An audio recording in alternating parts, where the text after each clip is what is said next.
Matt, welcome to Unscripted Moments, a podcast about propagandhi. Hi. Hi, Greg. It's great to have you here again, Matt.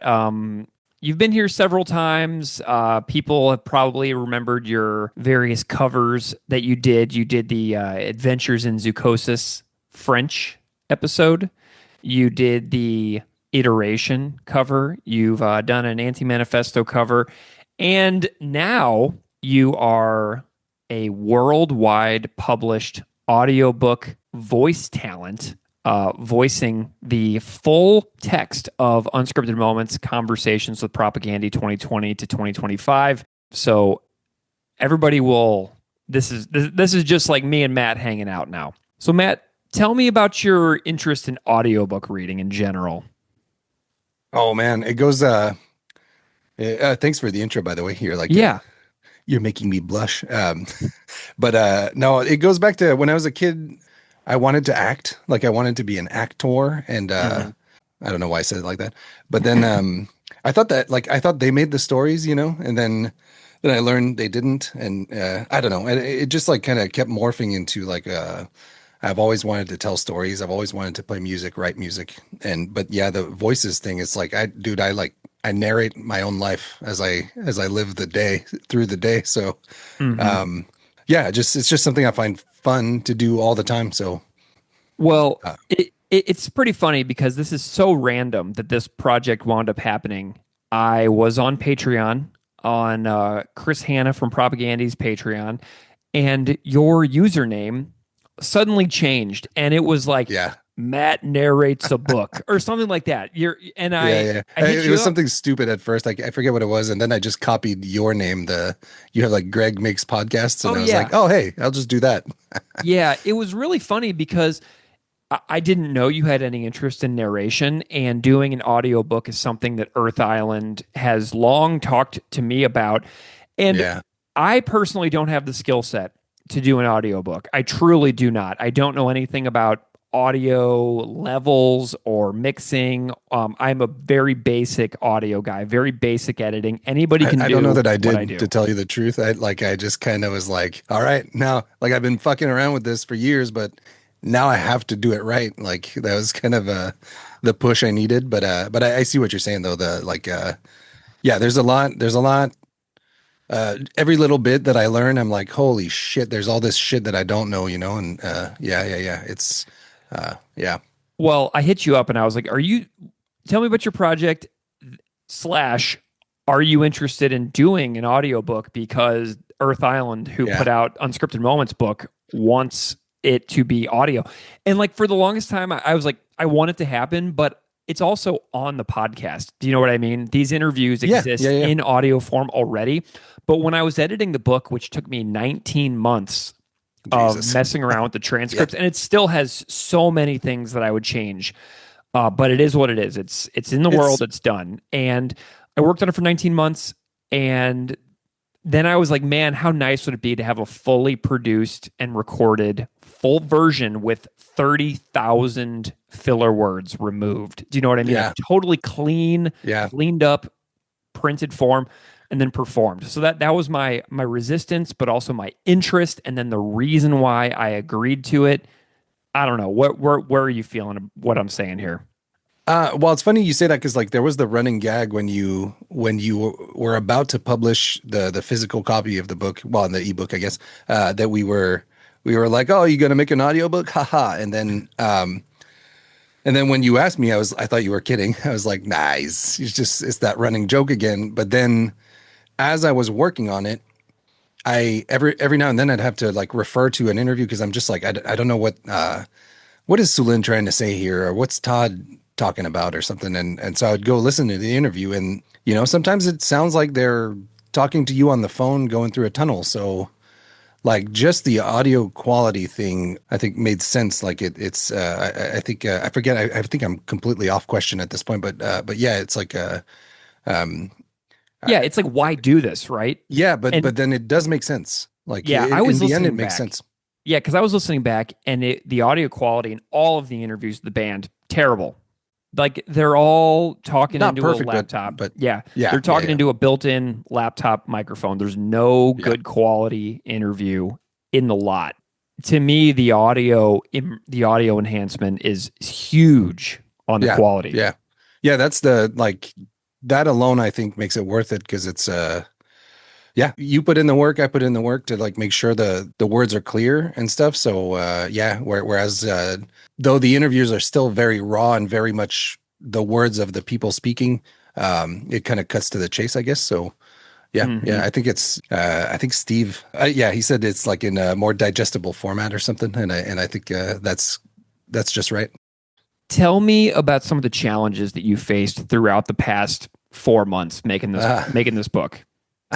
Oh man, there's a there's a lot of things that I wasn't sure how to approach. Like sometimes I would record something and then take a break, and then you come back and you're like, why do I sound so different all of a sudden? And like just little things like that that were the biggest challenges. Like sometimes you just have an edit, or like you record a part and then it's great. The take is freaking great.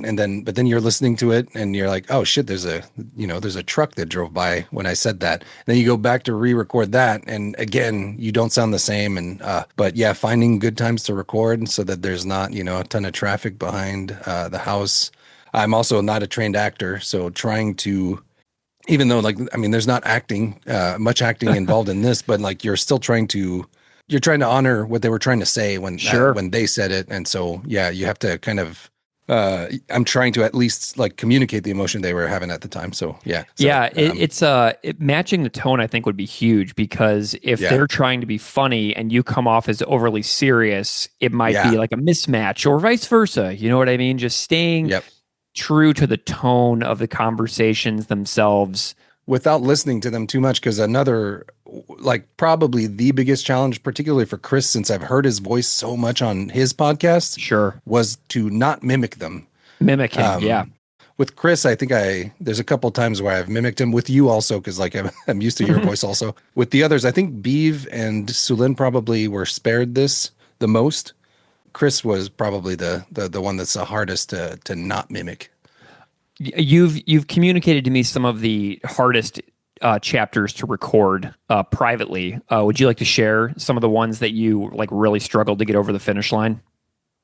Oh man, the Jord chapters are tough every time. I think it's part of it has to do with like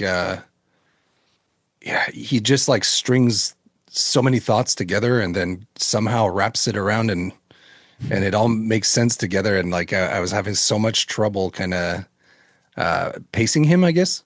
I'm not sure. I'm not remembering. I should have written those down, because I'm not sure. Do you have any that you remember that I think that there was one Jord chapter where you were like, someone has to stop him. He's out of control. And I was laughing so hard. And it was probably the global genocide government issue chapter. I think that one was very long, because I made him talk about, 3 cover songs across 2 different LPs and multiple recording projects. That's probably the one that you're mostly thinking about. But then there's another chapter where he comes back on the podcast a couple years later, and he's got this closing monologue where he's talking about, I believe it was something about maximum rock and roll.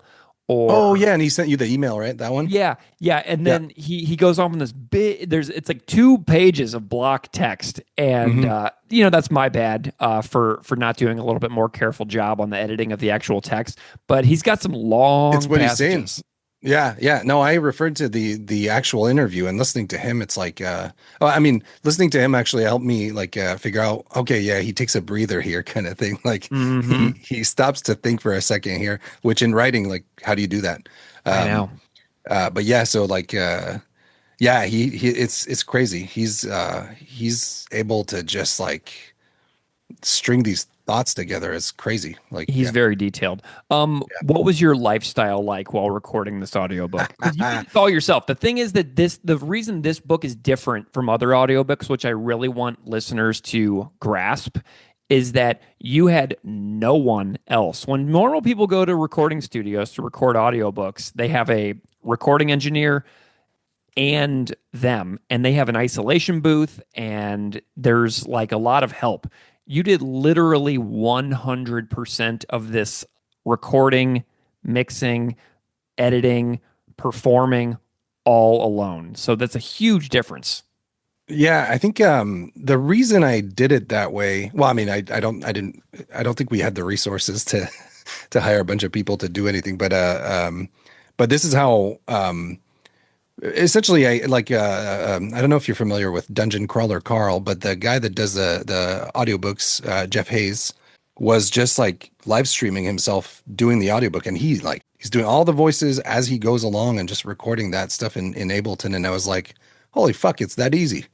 Yeah, so my schedule was messed up. I was like, some days I was sleeping during the day. Some days I was sleeping in 2 different shifts. And then the work got done mostly at night. The editing was probably the hardest part. That's the how much space. So sometimes I don't know, you got to edit stuff out, like mouth noises, breathing, car sounds, obviously. And then you got to kind of decide like how close do you want the words to be together? What pacing do you want to speak? That's all like stuff that like I had to kind of figure out on the go. And the editing was a huge part of that, because you're like, it's a big part of pacing, I guess. And then the mixing, it kind of like isn't that complicated, because like my voice is pretty low and steady, like it's always the same pretty much. So I had what basically is called a kind of like a pedal board for a guitar player. I just had a signal chain that was pretty consistent, like almost exactly the same every time. So it was kind of a copy and paste thing. It was really the editing that was the biggest issue, probably. Yeah. Okay. Well, I'm not really sure what else to share. Is there anything else that you gleaned from this experience? Because you thought that this was going to be a 7-hour long finished product. I thought it was going to be a 14-hour finished product. It wound up being 10 and a half. So we met right in the middle. So I was surprised by that. Yeah. 10 and a half hours of you reading. I would imagine that you recorded closer to 20 hours and then just filled and all that. Yeah, probably. I mean, there's probably a total of 20 hours of recording, but there's probably, a total of 80, 90 hours spent recording, just because, bad takes, whether it's my performance or the car driving by or whatever.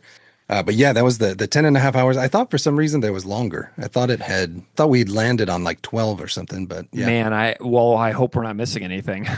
Yeah. Maybe we should check the one that was released online just to make sure that there aren't any chapters missing. Yeah, that wouldn't be good. Whoopsie. Yeah. Maybe we'll have to go back and verify that. So are you still excited about audiobook performance?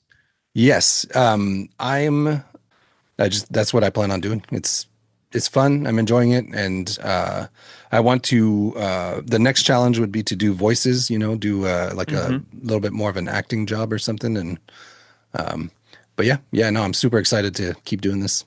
What a fun little like backdoor into, you have no idea how thrilled I am that this insane project that I did wound up being something that could potentially lead to something else for you. For me, it's crazy that like I was completely planning on writing my own story just so I could record it, just so I could have experience. And by experience, I mean like I've been recording for years, but I need to have something published, right? To be considered as someone that has experience. So, you hitting me up with this project was, I couldn't think of a better scenario, and I'm in a better position than ever to actually get started on this. So yeah, it's friggin' awesome. Thanks again. Yeah, I mean you're totally welcome. So just so that everybody is really clear on this, so all of the interviews that are in the book are performed and read and fully produced and everything to the specs that the audiobook industry has specified. The audiobook was put out and distributed by Earth Island Books in the UK, who did the print copy as well. And there's a new little artistic cover art that Matt Milkowski, our friend in Chicago, adapted from the cover of the book. Sweet. And it looks great, right? So it's you doing all of the tech stuff, me doing the transcriptions, editing, and authorship. our friend Matt Milkowski doing the cover artwork for the book. And it's like such a little, and like Paul does interviews in the book, Keith does interviews in the book. It's like such a little community effort if you really think about it. I mean, this is like us. You brought us all together. We're your Greg's Avengers or something. I don't know. It's just like all of us like being obsessively bringing this project to its logical end. Do you know what I mean? Like every avenue that we've explored, we've kind of taken the project to its like logical end. Like there's a print book, there's an audiobook, there's the full archive of podcasts, there's the double CD, there's a cassette version that we made, that we bootlegged. Like we've had so much fun out of this in this little community. It like absolutely blows my mind that we all have managed to do all these crazy little projects. You know, I've been hiding away in my office for years and just doing these covers for the podcast and then this audiobook and stuff. Like you're basically making me come back out into the world. Well, good. So really appreciate it. Your partner and dogs are not furious with me, right? For dragging you into this world. No, I think the dogs are enjoying it because the night shift I end up walking them super early in the morning and then again at night and stuff. So they're getting a lot more attention, actually. Yeah. Amazing. My partner, she would prefer if I was working during the day. I'll leave it at that. Yeah. I've said to Matt Milkowski before, I asked him, I was like, one time, I was like, is your wife really, really sick of us yet? And he's like, I'll ask. And then he asked, and she replies, not yet, but soon. And I'm like, all right, we've really pushed our luck here. Yeah. Well, Matt, what a thrill. The audiobook. This is awesome. Thanks again, available. Dude. I haven't like checked every single audiobook outlet, but I've seen it on Hoopla. I've seen it on audiobooks.com. I've seen it on Audible, which a lot of people don't want to use because it's associated with Amazon. So just buyer beware. And then do you have anything you want to announce at all, like for other projects, or you still got some the next steps in development? We do. So I'm in my off time, I'm still working on that, the project that I was planning on working on before jumping onto your audiobook. This one is like, it's in the very, very early stages. I can tell you at this point, it's going to be sci-fi. It's going to be stupid. Like, if it goes according to plan, it should be like just completely injected with ADHD and all kinds of like, I'm thinking punk music, some hardcore and stuff will be kind of it's not going to be an audiobook. It's more going to be like an experience kind of thing. But yeah, that's still super early stages. Otherwise, I don't want to say too much about this, but what you've started for me is actually opening up some doors to do more books. So I'm in talks to do another right now. We haven't landed on a specific title, but I'm pretty sure I know which one we're going to go with. So yeah, super excited. Hi, this is Matt. In post. Greg gave me dibs on editing, so I thought, why don't I sneak in a little preview of the audiobook that's going to be exclusive to podcast listeners. Enjoy! I was walking distance from a local bar called The Zoo, where Propagandhi shot their DVD live from occupied territory. I was in the room for that show as well. Oopsie daisy, that's my impersonation of Paul. I'm sorry, hold on one second. I click here and click here. There we go. Sometimes when I sense the tastes, like I get a flashback of the taste, Yeah, that's not it either. Ooh, yeah, that's it for sure. Same recording. Greg. I want to talk a little bit about Revenge of the Little Shits, because there are still copies of this record available from Recess Records of the original 1994 pressing. Todd Congelier at Recess has copies that he would like to sell.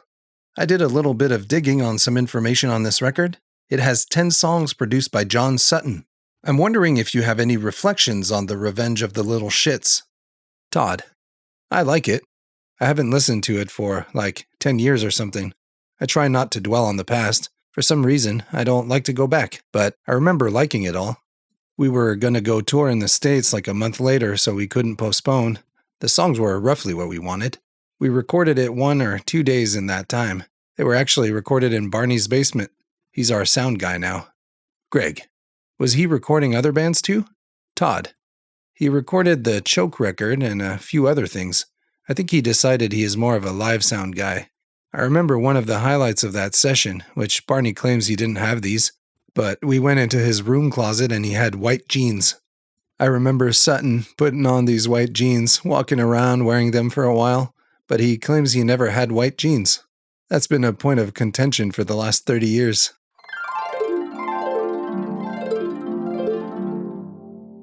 We hope you enjoyed that little excerpt from Chapter 13, Fuck the Border with Todd Kowalski. Okay, and finally, before I cut back to Greg concluding the interview, let me play you the couple sound effects I didn't get to use.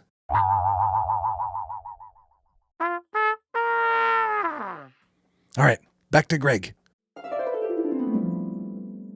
Well, Mat Comtois over in Washington State by way of Quebec, Canada. By the way, I love that you're a Canadian who read the book as well. Like, that is really nice.